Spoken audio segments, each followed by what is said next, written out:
الله أكبر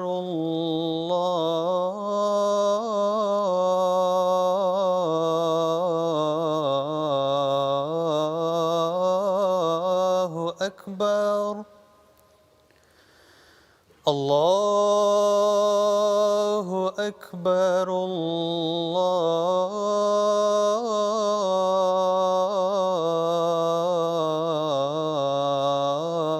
الله أكبر أشهد أن لا إله إلا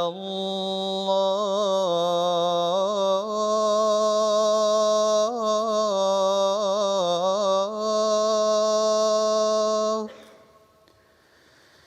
أشهد أن لا إله إلا الله أشهد أن محمدًا رسول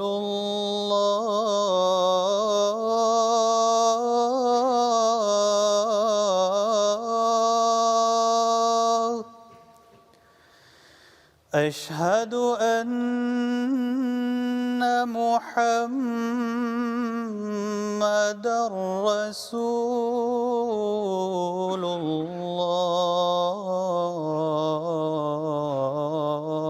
الله حي على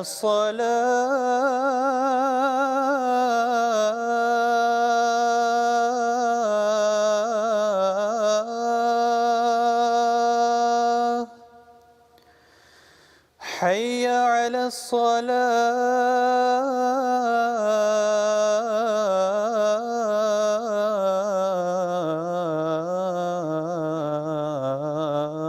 الصلاة حي على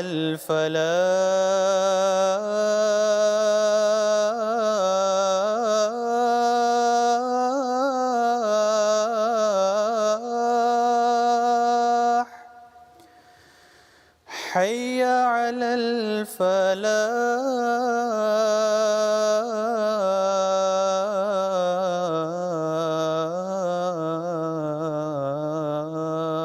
الفلاح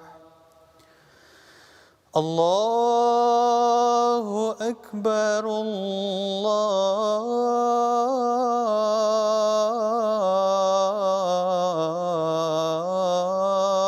الله أكبر لا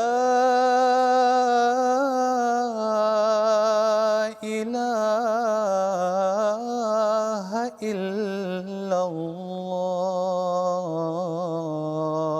الله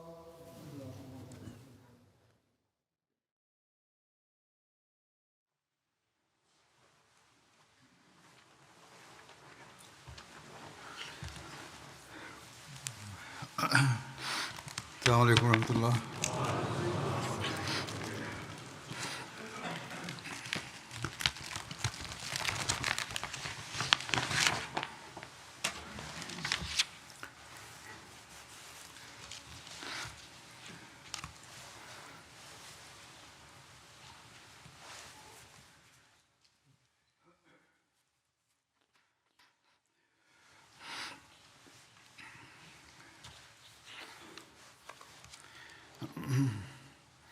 أشهد أن لا إله إلا الله وحده لا شريك له وأشهد أن محمدًا عبده ورسوله أما بعد فأعوذ بالله من الشيطان الرجيم بسم الله الرحمن الرحيم الحمد لله رب العالمين الرحمن الرحيم مالك يوم الدين إياك نعبد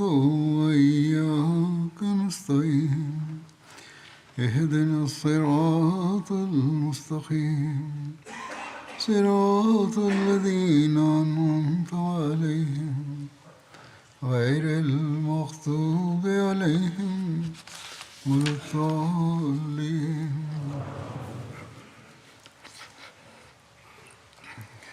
Hoy también mencionaré algunas expediciones.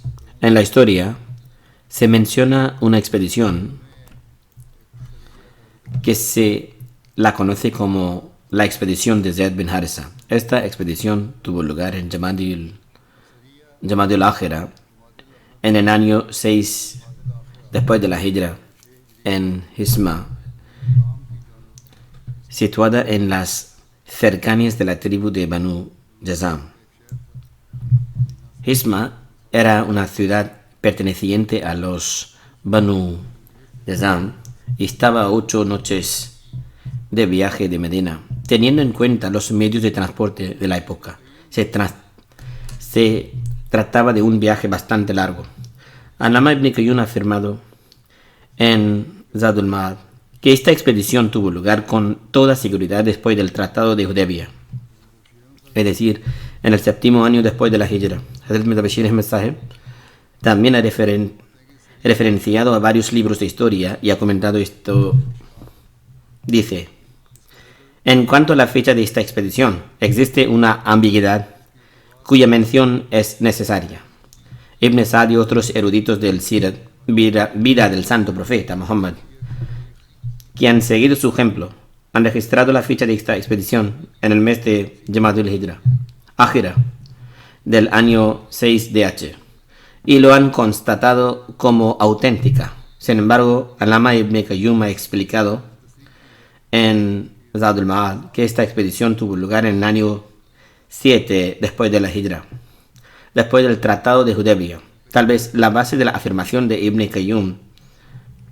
Qayyim se daba a que el relato afirma que el motivo de esta expedición fue que Dahiyya al-Kalbi regresaba a Medina tras reunirse con el César, y los Banu Jazam le atacaron por el camino. Se afirma que el santo profeta envió a Dahiyya al César con una carta después del Tratado de Hudaybiyah. Por eso, en cualquier caso, este incidente no pudo producirse antes del Tratado de Hudaybiyah. Esta evidencia es en sí misma totalmente clara y evidente, y a la luz de esto, la narración de Ibn Sa'd merece ser descartada. Continúa: sin embargo, en opinión de este humilde servidor, hay una explicación que Allama ibn Qayyum no ha tenido en cuenta, y es que quizás Dahiyya viajó a Siria para encontrarse con el César 2 veces. En otras palabras, la primera vez, es decir, antes del Tratado de Hudaybiyah, fue por su propia voluntad, con el propósito de comerciar, y en esta ocasión se reunió con César. La segunda vez, tras el Tratado de Hudaybiyah, viajó allí con la carta del santo profeta y lo envió el santo profeta como embajador sobre la base de que ya había conocido al César. Esta explicación también se ve apoyada por el hecho de que Ibn Ishaq ha escrito que durante el primer viaje Dahiyya viajaba con bienes para comerciar, pero en el viaje posterior al Tratado de Hudaybiyah parece que no lo hacía con comerciar, pero en el viaje posterior al Tratado de Hudaybiyah parece que no lo hacía con alguna intención comercial. También es posible que este viaje de Dahiyya fuera solo con el propósito de comerciar, y el narrador de Ibn Sa'd mezclará el segundo viaje con el primero y combinará la mención del encuentro con el César y sus regalos con esta narración, bajo su propia suposición. Allah sabe mejor. A continuación, se ofrecen más detalles sobre los incidentes y sucesos relacionados con esta expedición. Ibn Ishaq ha afirmado que Rufa bin Zayd Nizami lleva una carta del santo profeta a su gente. El santo profeta les estaba invitando al Islam y ellos la aceptaron. Al mismo tiempo, Hazrat Dahiyya bin Khalifa Kalbi regresaba de ver al César, el emperador romano. El santo profeta lo había enviado al César de Roma. El César le hizo regalos y le puso un manto. En el camino se encontró con Hunayd bin Os y su hijo, Os bin Hunayd. Según Ibn Sa'd, se encontró con Hunayd bin Ariz y su hijo, Arid bin Hunayd Sulay. Sulay es una rama de la tribu de Jazam. Le atacaron y le robaron todo a Hazrat Dahiyya y no le dejaron más que una vieja prenda de vestir. La noticia llegó a Banu Zubair, que era la tribu de Rufa bin Zaid. Esta tribu ya había aceptado el Islam y la gente de esta tribu partió hacia Hunayd y su hijo. Lucharon contra ellos y recuperaron las pertenencias de Hazrat Dahiyya. Hazrat Dahiyya fue a ver al santo profeta, la paz y bendiciones de Dios sean con él, y le informó de lo que le había ocurrido y pidió permiso al santo profeta, la paz y bendiciones de Dios sean con él, para vengarse de Hunayd y su hijo. El santo profeta envió a Hazrat Zaid bin Harsa con 500 hombres y también envió a Hazrat Dahiyya con esta delegación. Hazrat Zaid viajaba de noche y se escondía de día. También le acompañaba un guía de la tribu de los Banu Uthra. Por otro lado, algunas tribus de los Banu Jazam también se habían unido. Entre ellos estaban la tribu de Sara, perteneciente a Ghatafan, la tribu de Vail, algunos pertenecientes a la tribu de Salaman y de Sa'd bin Huzam. Cuando Rufa bin Zaid llevó la carta del santo profeta a su gente, estaban en Harat al-Rala. Harar Raya es una zona de piedras oscuras en Jazam y Rufa. Estaba en Qura Rabba. En cuanto a Qura Rabba, consta que era una zona cercana a los Banu Jazam. Rufa desconocía por completo este incidente. Al amanecer, el guía de Banu Uzra llevó rápidamente a Hazrat Zaid bin Harsa y sus compañeros al alojamiento de Hunayd, su hijo y sus compañeros. Los compañeros los atacaron y los mataron. Hubo un gran derramamiento de sangre y Hunayd y su hijo fueron asesinados. Les confiscaron el ganado, los camellos y las mujeres. Había 1000 camellos y 5000 cabras, y entre las mujeres y los niños se llevaron a 100 cautivos. Se menciona que la rama Banu Zubair de la tribu Jazam llegó a Medina después de este ataque. Zaid aún no había llegado a Medina cuando la noticia de su misión llegó a la gente de la rama Banu Zubair de la tribu Jazam. Por ello, acudieron con su jefe Rufa bin Zaid ante el santo profeta y le dijeron: oh mensajero, sallallahu alaihi wasallam, la paz y bendiciones de Dios sean con él. De Dios, hemos aceptado el Islam y la protección del resto de nuestro pueblo ya ha sido acordado por escrito.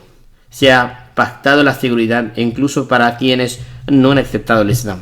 Sin embargo, el ejército que enviaste atacó y mató a algunos de ellos, capturó a otros y confiscó botines de guerra. Nosotros ya habíamos aceptado el Islam y la seguridad había sido garantizada por escrito. ¿Por qué entonces se le ha involucrado a nuestras tribus en este ataque? ¿Por qué nos han atacado? El santo profeta respondió: si es cierto, si es correcto, no dio ningún motivo. Afirmó: dices la verdad, pero Zaid lo ignoraba. A continuación expresó varias veces sus disculpas por el asesinato de las personas en esta ocasión. Ante esto, un compañero de Rufa llamado Abu Zaid dijo: oh mensajero de Dios, no demandamos nada en relación a aquellos que fueron asesinados. Se ha debido a un malentendido en cuanto a los que sobrevivieron y el botín que Zaid tomó de nuestra tribu. Todos nos debe ser devuelto. El santo profeta respondió: sí, esto es absolutamente correcto. En cuanto a los miles de ovejas, camellos, posesiones y 100 prisioneros, etc., el santo profeta envió a Hazrat Ali hacia Zaid y les dio su espada.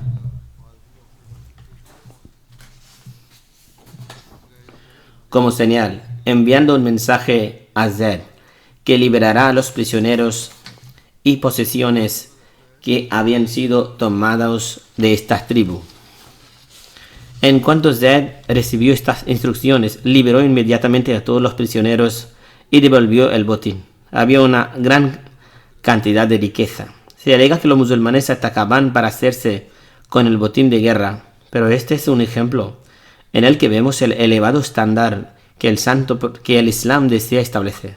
Hoy en día los musulmanes siguen matando a otros musulmanes por enemistad, dejando de lado el buen trato que uno debería dar a aquellos con los que tiene un acuerdo. Luego se menciona otra expedición de Zayd bin Harza. Esta expedición tuvo lugar en Wadi al-Qura en el mes de Rajab, en el año 6 después de la Hijra, aproximadamente un mes después de la expedición de Hizma. Cuando el santo profeta envió a Zayd bin Harza hacia Wadi al-Qura, en relación con Wadi al-Qura consta que está situado a unos 350 kilómetros al norte de Medina, en dirección a Siria. En una narración se menciona que las tribus de Mazil y Kuda se reunieron allí. También se afirma que algunos miembros de las tribus Mudar se reunieron allí, pero no llegaron a confrontarse. Ibn Hisham, sin embargo, ha dicho que los compañeros se enfrentaron a la tribu Fazara en Wadi al-Qura y varios compañeros fueron martirizados.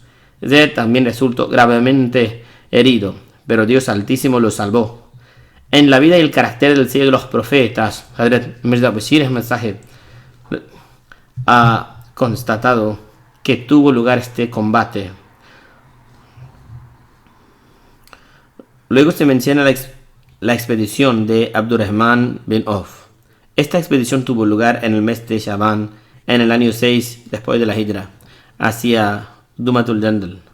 Dumatul Jandal es el asentamiento más cercano en la frontera con Siria, a unos 450 kilómetros al norte de Medina.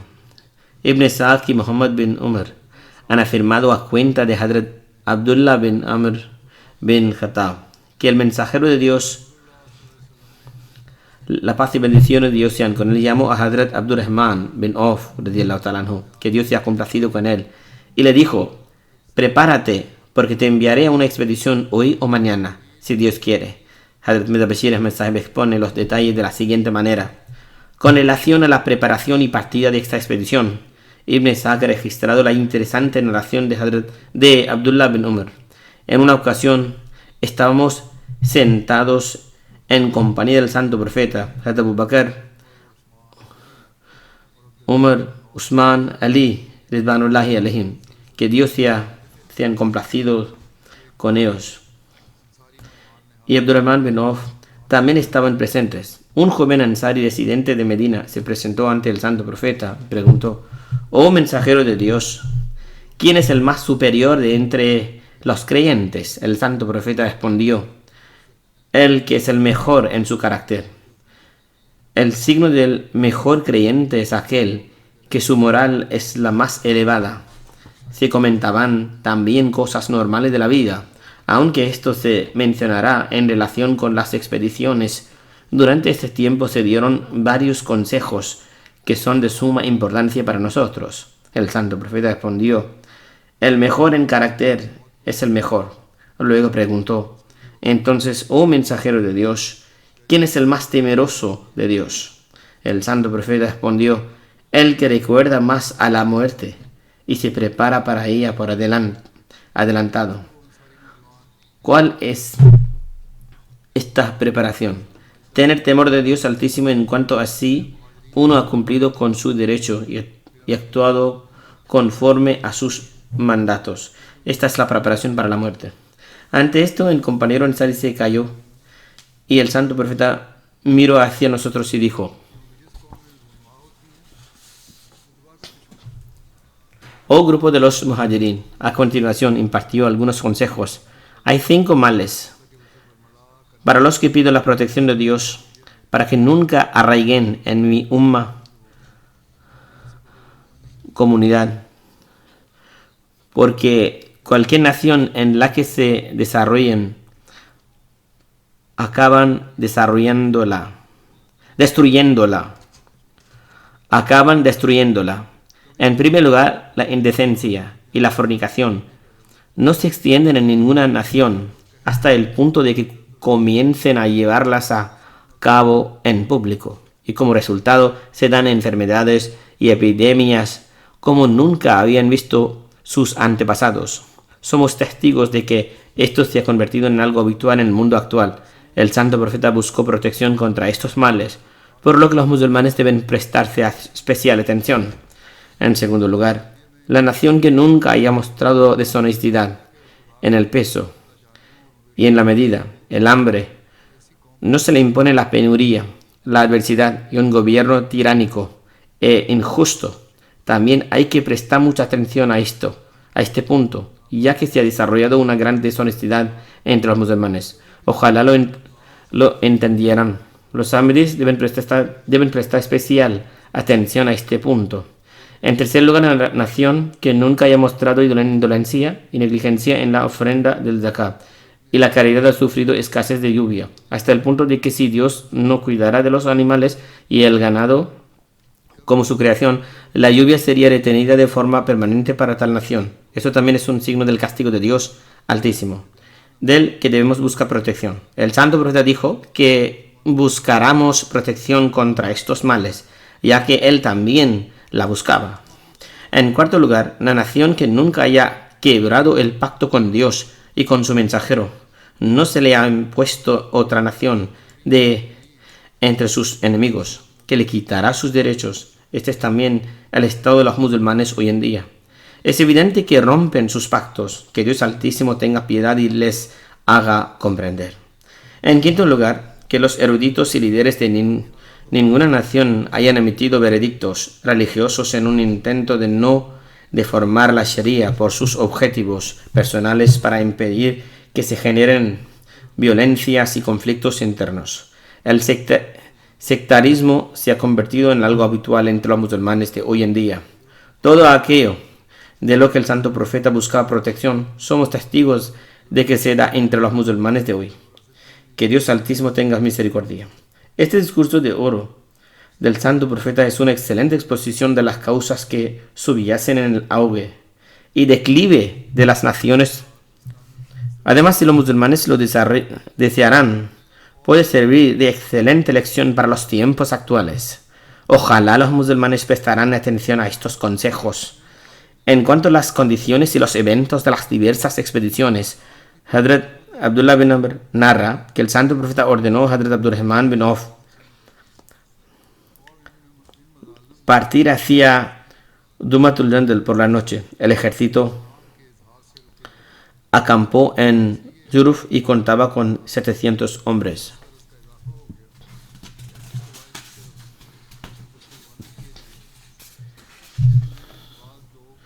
Sobre Juruf se dice que era un lugar situado a 3 millas al norte de Medina. En relación con esta expedición, Hazrat Mirza Bashir Ahmad Sahib afirma: ahora la esfera de influencia islámica comenzaba a ampliarse muy rápidamente y la propagación del Islam empezaba a llegar también a regiones lejanas. Sin embargo, junto con ello también aumentaba la oposición en estas regiones lejanas.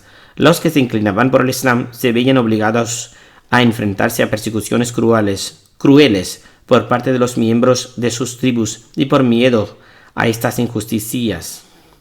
Muchos débiles de carácter seguían escondiendo su fe en el Islam. Por lo tanto, entre los motivos para las expediciones de guerra se añadió un motivo adicional, y es que enviarán ejércitos hacia estas tribus en las que habían personas que habían aceptado el Islam en sus corazones, pero no lo mostraban en público por miedo a ser perseguidos. En otras palabras, el objetivo del envío de estos ejércitos era el establecimiento de la libertad religiosa, en la que el Islam hace gran hincapié. Con este objetivo primordial, el santo profeta despachó un ejército bajo el mando de Abdurrahman bin Auf, que fue enviado a la lejana región de Dumatul Jandal en el mes de Shaban 6 DH. Los lectores recordarán que el santo profeta también viajó a este mismo lugar en el año 4 DH para establecer la paz personalmente. De este modo, la región mencionada ya había entrado en el círculo de influencia del Islam 2 años antes, y los residentes de este lugar no desconocían las enseñanzas islámicas. Más bien, se puede entender que un grupo de ellos se inclinará hacia el Islam, pero no tuviera el valor de declararlo debido a la oposición de sus jefes y miembros de la tribu. En el sexto año de la Hijra, el santo profeta despachó un gran ejército compuesto por eminentes compañeros hacia Dumatul Jandal, bajo el mando de Abdurrahman bin Auf. Después de esto, el santo profeta se dirigió a su íntimo compañero Abdurrahman bin Auf y le dijo: Ibn Auf, prepárate, porque deseo enviarte a una expedición en calidad de comandante. Al día siguiente, Abdurrahman bin Auf se presentó ante el santo profeta y el santo profeta le ateó el turbante sobre su cabeza con sus propias manos y ordenó a Bilal que le confiara una bandera. Entonces el santo profeta designó un ejército de compañeros bajo el mando de Hadrat Abdurrahman bin Auf y les dijo: Oh Ibn Auf, toma esta bandera y partid todos a la llegada en el camino de Dios y combatid con los infieles, pero cuidad de no actuar con deshonestidad, ni quebrantéis los juramentos, ni mutiléis a los muertos del enemigo, ni matéis a ningún niño. Este es el mandamiento de Dios y la sunna práctica de su profeta. En esta narración, tal vez el narrador haya omitido erróneamente la mención a las mujeres. De otra forma, en otro lugar, se expone que cuando el santo profeta despachaba un ejército, es decir, los enviaba a algún lugar, también hacía hincapié en no matar a las mujeres, a los ancianos y a aquellas personas cuyas vidas estaban dedicadas al servicio de la religión. Después de esto, el santo profeta ordenó a Hadrat Abdurrahman bin Auf que partiera hacia Dumatul Jandal e intentara resolver el asunto pacíficamente. Si el pueblo refrenaba sus manos de la guerra y la confrontación, sería la mejor opción. Además, el santo profeta instruyó a Abdurrahman bin Auf que sería apropiado que se casara con la hija del jefe del pueblo si aceptaban esta propuesta. Después de esto, el santo profeta despidió a esta expedición y Abdurrahman bin Auf partió con 700 compañeros hacia Dumatul Jandal, que se encuentra al norte de Arabia y al noreste de Tabuk, cerca de la frontera con Siria. Cuando este ejército islámico llegó a Dumat, al principio pareció que los habitantes de Dumat estaban dispuestos a la guerra y amenazaron a los musulmanes con la espada. Sin embargo, gradualmente, por mediación de Abdurrahman, se abstuvieron de esta intención. Después de unos días, debido a la predicación de Abdurrahman bin Auf a su jefe, Asbagh bin Omar Kalbi, que era cristiano, aceptó de corazón el Islam. Además, junto con él, muchas personas de su tribu, que quizás ya sus corazones se habían inclinado hacia el Islam, se hicieron musulmanes, y aquellas personas que deseaban permanecer dentro de su fe también aceptaron la sumisión al gobierno islámico con total satisfacción de corazón. No se obligó a nadie a aceptar el Islam. Mucha gente no lo aceptó, pero juraron lealtad al gobierno. De este modo, esta expedición llegó a su fin con gran éxito y con excelencia. Siguiendo las instrucciones del santo profeta, Abdurrahman bin Auf se casó con Tamadur, la hija del jefe de Dumatul Jandal, y regresó a Medina. Además, por la gracia de Dios y las bendiciones de la oración del santo profeta, le nació un hijo a Abdurrahman bin Auf de Tamadur. Resultó ser uno de los más destacados devotos del Islam y alcanzó tal rango en conocimiento y sabiduría que fue considerado el más ilustre de los eruditos de su época. Se llamaba Abu Salama Zuhri. Ibn Sa'd escribe respecto a Abu Salama Zuhri: Abu Salama es un jurista fiable que relata abundantes hadices. Cuando Sa'd bin As ibn Umayya fue nombrado gobernador por primera vez por Muawiyah ibn Abi Sufyan, nombró a Abu Salama juez oficial de Medina. Abu Salama tenía 72 años y falleció en el año 94 después de Hijra. A continuación, se menciona la expedición de Hazrat Ali ibn Abi Talib hacia Fadak. Esta expedición tuvo lugar en Shaban 6 después de la Hijra. El santo profeta envió a Hazrat Ali con un grupo de 100 hombres a Fadak, teniendo como objetivo la tribu de Banu Sa'd ibn Bakr. Se sabe que Fadak era un asentamiento cerca de Khaybar, ubicado a 6 días de viaje desde Medina. En 7 después de ella, durante la campaña de Khaybar, esta región fue conquistada sin guerra. Actualmente es una ciudad importante con abundantes palmeras, destileras y actividad agrícola, conocida como Al-Had. El santo profeta fue informado de que los enemigos se habían reunido efectivos y tenían la intención de ayudar a los judíos de Khaybar. Hazrat Ali viajaba de noche y se ocultaba durante el día. Los detalles al respecto se recogen en la vida y el carácter del sello de los profetas de la siguiente manera.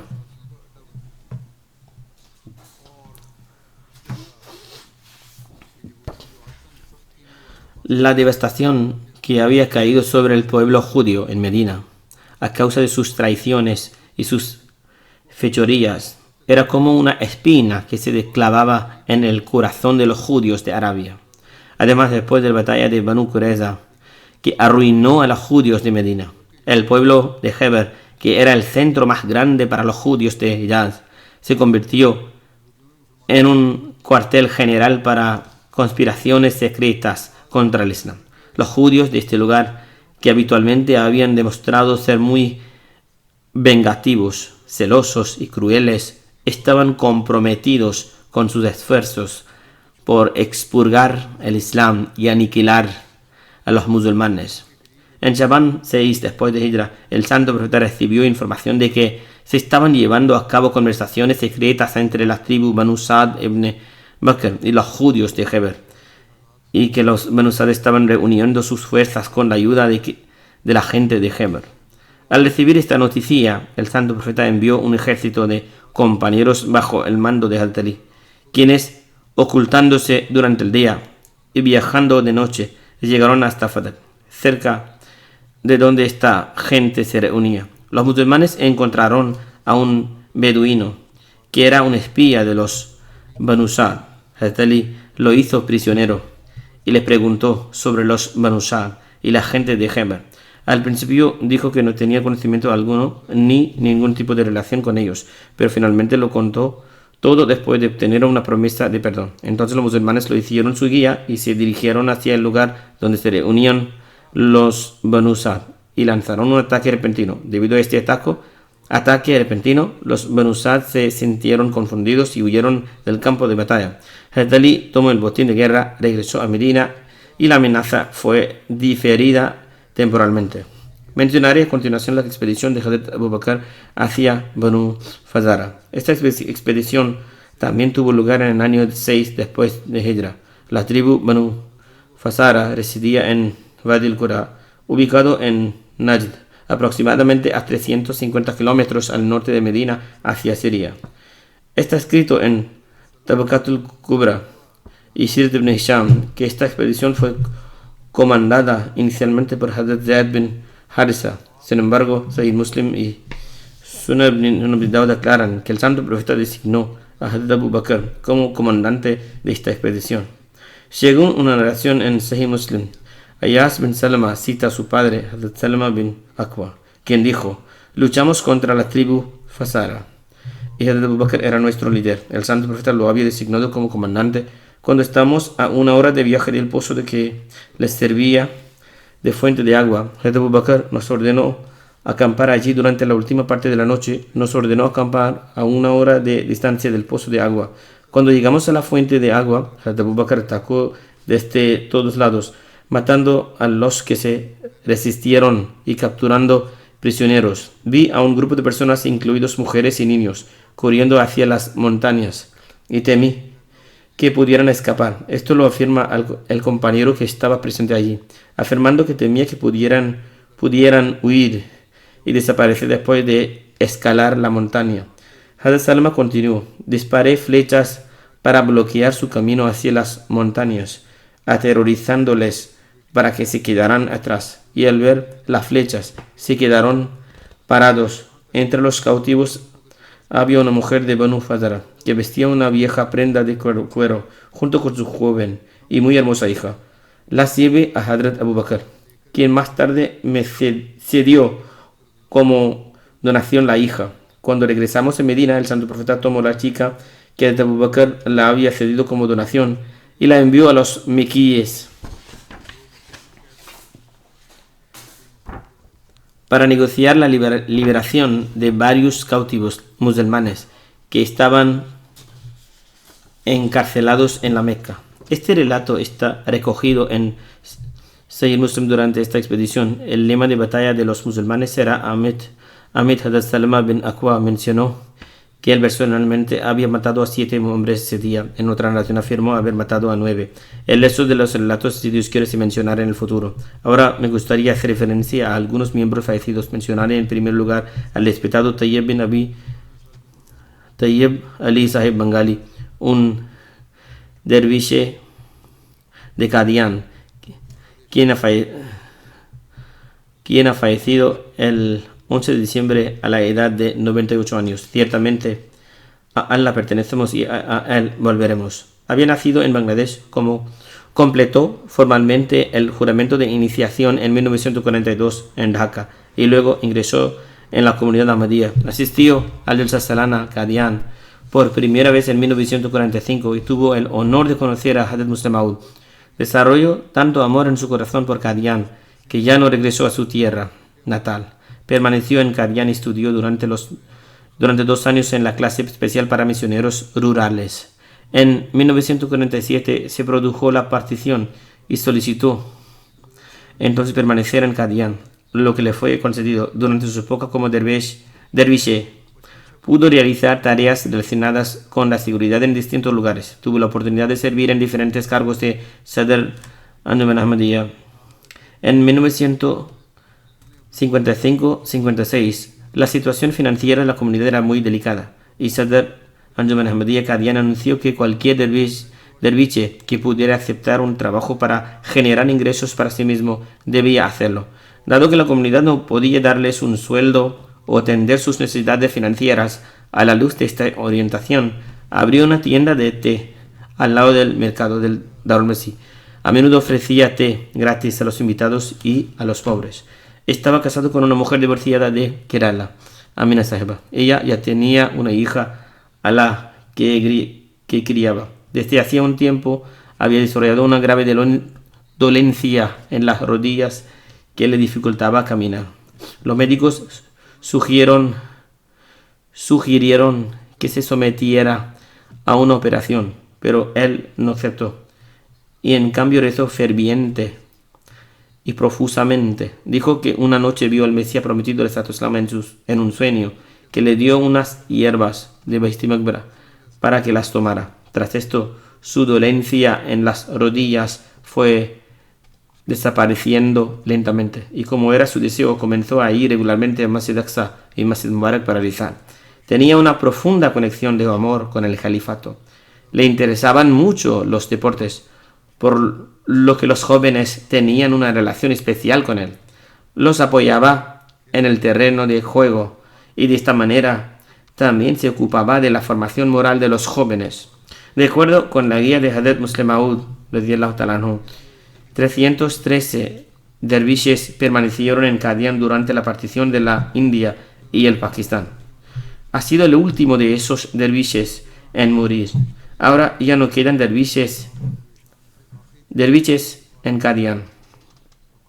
Y este Jalsa de Qadian que ha comenzado hoy es el primer que se lleva a cabo sin ningún derviche presente. Por eso es un deber de la nueva generación que vive en Qadian mantener las tradiciones de los sacrificios hechos por sus mayores con lealtad y dignidad. Que Dios Altísimo les permita hacerlo.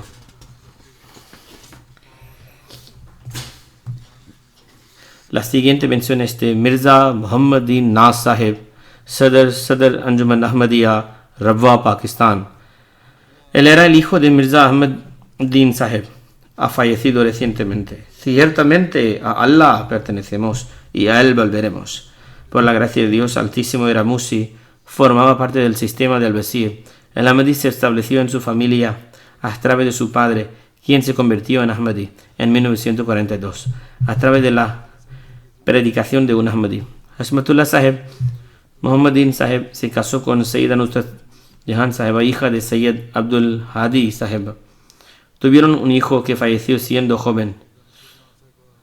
Luego crió a un sobrino y una sobrina como si fueran sus hijos. Su sobrino también está enfermo. que Dios Altísimo lo cure.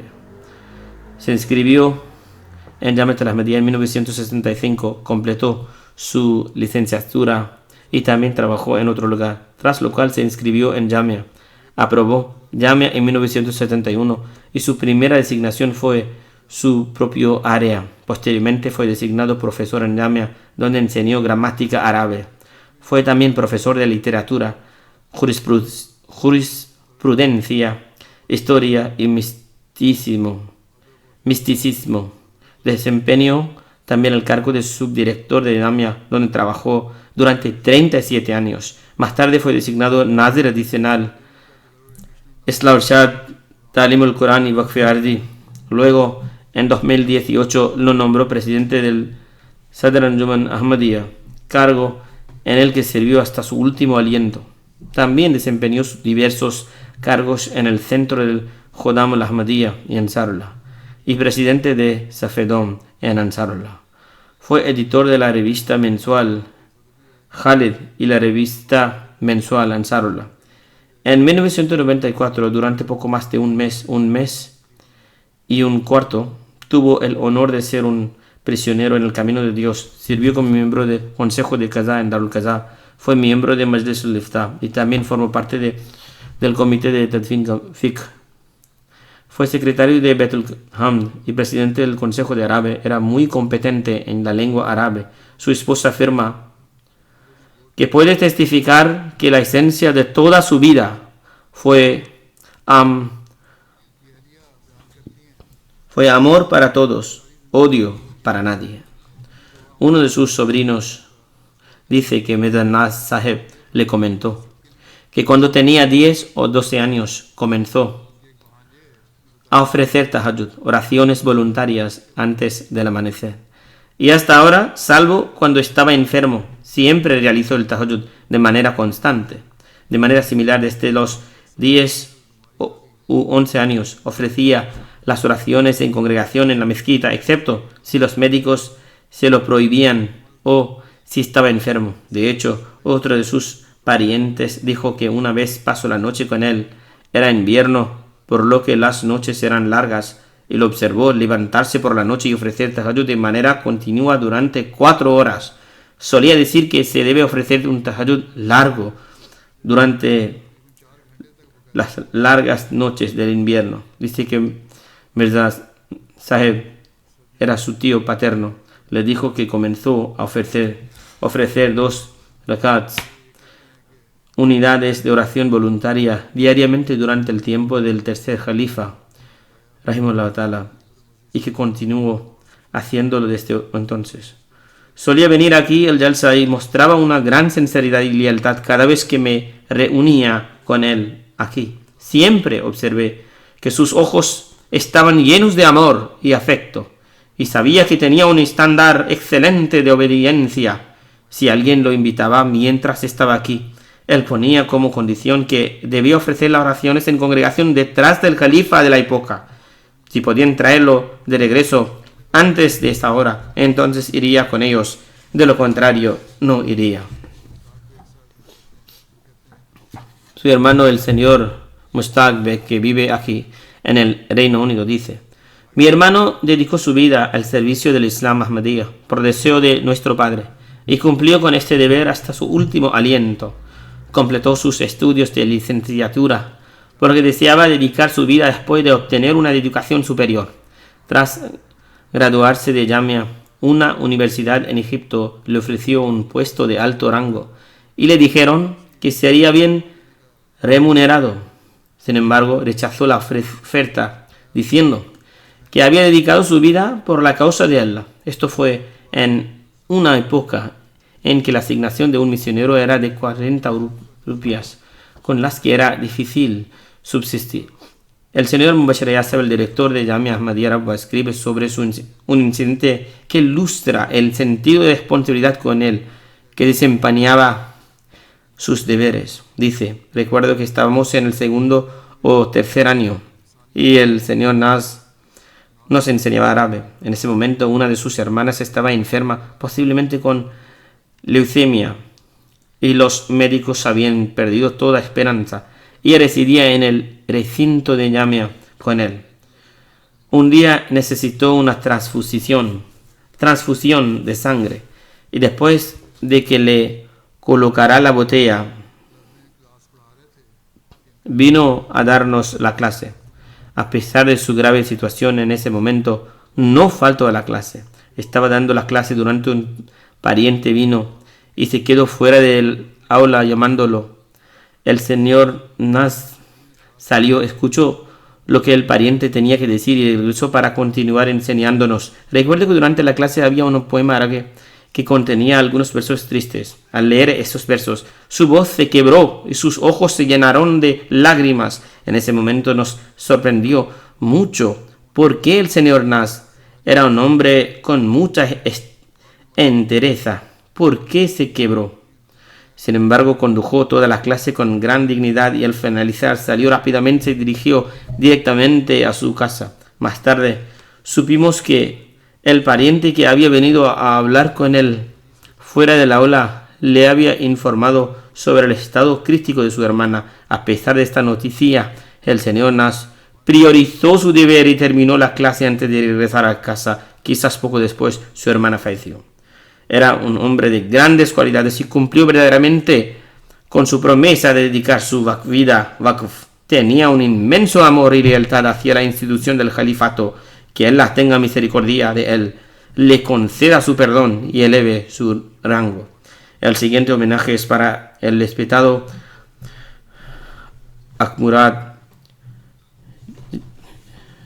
Yahif Saheb, presidente nacional de la Jamaat en Turkmenistán, quien falleció recientemente.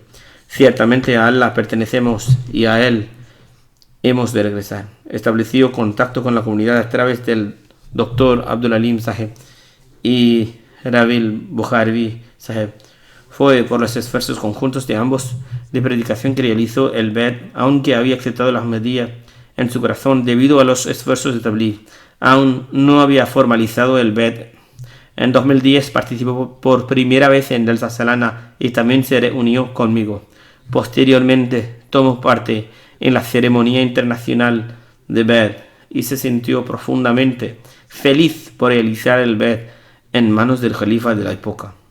La persona que narra este relato menciona que mientras se recitaban las palabras de Bed, la expresión en el rostro de Akmurad Shahif Saheb cambió debido a su sinceridad, lealtad y fuerte fe. Su rostro transformó de tal manera que apenas se podía creer que era la misma persona que había estado conversando alegremente con ellos poco antes.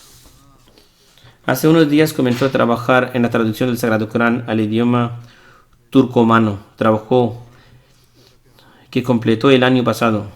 Después de asistir al Sasanán en el Reino Unido en el año anterior, pidió permiso para quedarse más tiempo en el Reino Unido y tras recibir mi aprobación permaneció allí.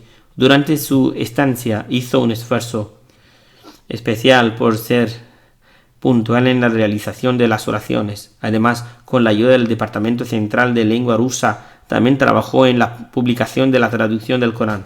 El señor Akmurad Saheb no solo fue el primer Ahmadí de Turkmenistán, sino que también tuvo el honor de servir como presidente nacional de la comunidad Ahmadía en Turkmenistán hacia su fallecimiento. En una de sus entrevistas mencionó: nací musulmán, pero solo era musulmán de nombre. Era la época de la Unión Soviética y también era partidario del comunismo. Sin embargo, ciertos valores islámicos se preservaron en nosotros. Estudié matemáticas, pero fundamentalmente siempre estaba buscando a Dios. ¿Qué Dios? ¿Allah u otro? Esa es una pregunta aparte, pero yo estaba buscando a Dios. También mencionó que conocía algunos versículos del Corán en árabe. Tras el fallecimiento de su padre, tuvo un sueño en el que apareció una figura venerable, vestida con una ropa extremadamente blanca, tan blanca que no podía describirla. Este venerable individuo hizo un gesto con una mano, invitándole a acercarse sin decir una palabra, simplemente invitándole a dirigirse hacia él. Mencionó que esto ocurrió en 2001, Posteriormente, a través de la predicación de Rabil Saheb y el doctor Alim Saheb, conoció el advenimiento del Mesías prometido y le mostraron una foto de él.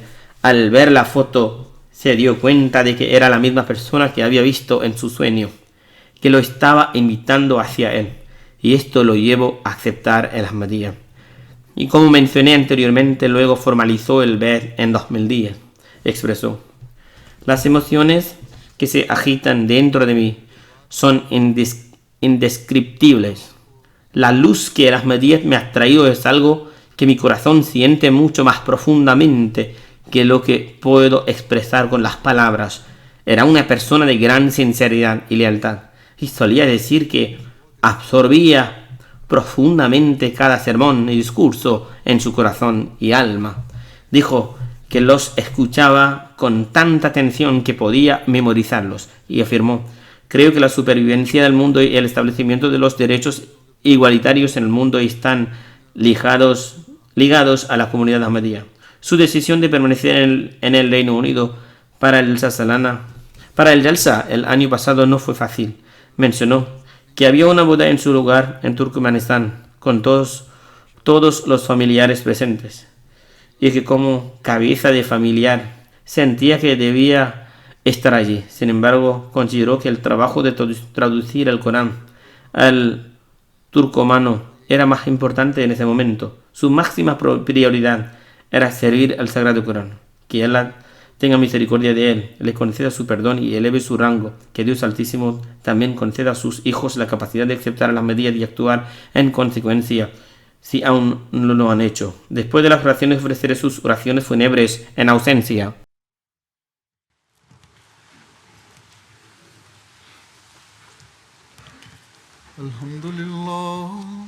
Alhamdulillah, nahmaduhu wa nasta'inuhu wa nastaghfiruhu wa nu'minu bihi wa natawakkalu alayhi wa na'udhu billahi min shururi anfusina wa min sayyiati a'malina.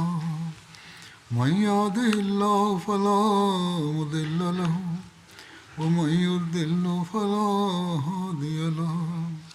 ونشهد أن لا إله إلا الله ونشهد أن محمدا عبده ورسوله. عباد الله رحمكم الله إن الله يأمر بالعدل والإحسان وإيتاء ذي القربى وينهى عن الفحشاء والمنكر والبغي يعظكم لعلكم تذكرون. اذكروا الله يذكركم وادعوه يستجب لكم ولذكر الله أكبر.